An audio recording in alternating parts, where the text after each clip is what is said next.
साध्या आपल्या व्हाईट ब्रेडपासून अशी चमचमीत यम्मी अशी मलाई रबडीदार शाही तुकडा ब्रेड रेसिपी खाल्लीत का?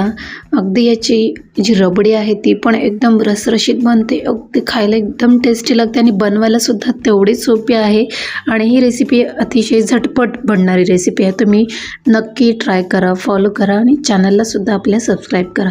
रेसिपी मी कशी बनवली चला पाहूया. इथे मी 4 ब्रेड घेतलेले आहेत, व्हाईट ब्रेडच घेतलेले आहेत साधे, आणि त्यांना चारही कॉर्नरनं मी कट करून घेतलेले आहेत छानपैकी. आणि असे स्क्वेअरच्या आकारामध्ये यांना आपण कट करून घ्यायचे आहेत. यांना कट करून घेतल्यानंतर आपल्याला त्यांना शॅडो फ्राय करायचे आहेत किंवा तुम्ही तळूनसुद्धा घ्या. मी इथे तळूनच घेतलेले आहेत. ॲक्च्युली फ्राय पॅनमध्ये ऑइल गरम केलेला आहे चांगला. ऑइल चांगलं गरम करून घ्या, नाही तर तुमचे जे ब्रेडचे तुकडे आहेत ना ते जास्त ऑइल सोकून घेईल.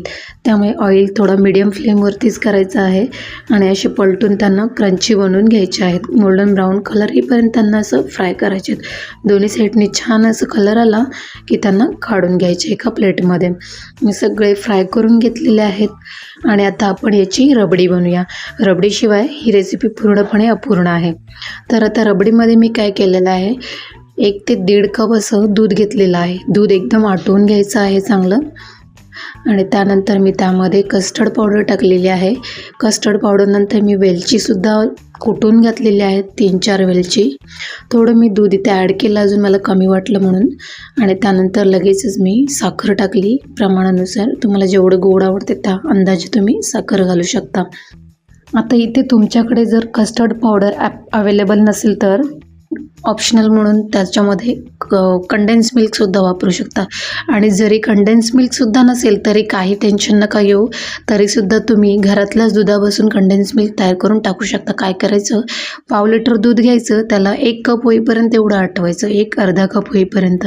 मग ते आपलं कंडेन्स मिल्क होऊन जातं आणि ते मग असं छान गाढं गाढं असं झालं पाहिजे. तेवढं झालं की ते मग याच्यामध्ये कंडेन्स मिल्क म्हणून ते यूज करू शकता तुम्ही. त्यानेसुद्धा अतिशय छान टेस्ट येते, अगदी कस्टर्ड पावडरसारखीच. त्याच्यामुळे काही टेन्शन घेऊ नका. आता यामध्ये मी काही केसरचे धागे आणि टुटी फ्रुटी टाकलेली माझ्याकडे अवेलेबल होती म्हणून मी ते टाकून दिली. आणि थोडेसे बदामाचे आणि काजूचे काप मी करून ठेवले होते, ते सुद्धा यामध्ये मी ॲड केलेले आहेत. आणि आता या रबडीला आपल्याला ना छानपैकी असं आटवून घ्यायचं आहे. मला साधारण 10 ते 15 मिनटं लागलेली आहेत. स्लो टू मीडियम फ्लेमवरतीच त्यांना एकदम आटून घ्यायचं आहे. छान अशी रबडी ही तयार झाली, घट्ट अशी झाली. आता इथे पहा तुम्ही, फेस येत आहे माझी रबडीला, म्हणजे ही आता व्हायला तयार रेडी होत आलेली आहे ही रबडी.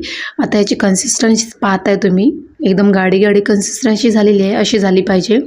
तर आता ही रबडी आपली परफेक्ट तयार झालेली आहे. आता आपण इथे आपले जे ब्रेड आपण फ्राय करून घेतले होते त्यांच्यावरती ही रबडी आपण स्प्रेड करून घेऊया. आणि पाहताय तुम्ही किती छान मलाईदार, अगदी खायलासुद्धा यम्मी टमटमीत. तुम्हाला आता पाणीसुद्धा सुटलं असेल तोंडाला. ही रबडीसुद्धा एवढी टेस्टी बनते ना, तुम्ही नक्की ट्राय करा. ही रेसिपी तुम्हाला खूप म्हणजे खूपच आवडेल. अगदी बनवायला एकदम सोपी आहे. फक्त रबडी बनवायलाच तेवढा काही वेळ जातो आणि ब्रेड तर पटकन होऊन जातात. त्यामुळे रेसिपी एकदम सोपी आहे. पटकन एक लाईक करा आणि चॅनललासुद्धा आपल्या सबस्क्राईब करा. चला तर मग रेसिपी कशी वाटली, आवडली असेल तर कमेंट करून सांगा आणि आपल्या चॅनललासुद्धा सबस्क्राईब करा. भेटूया अशा छान चमचमीत व्हिडिओमध्ये. तोपर्यंत एन्जॉय.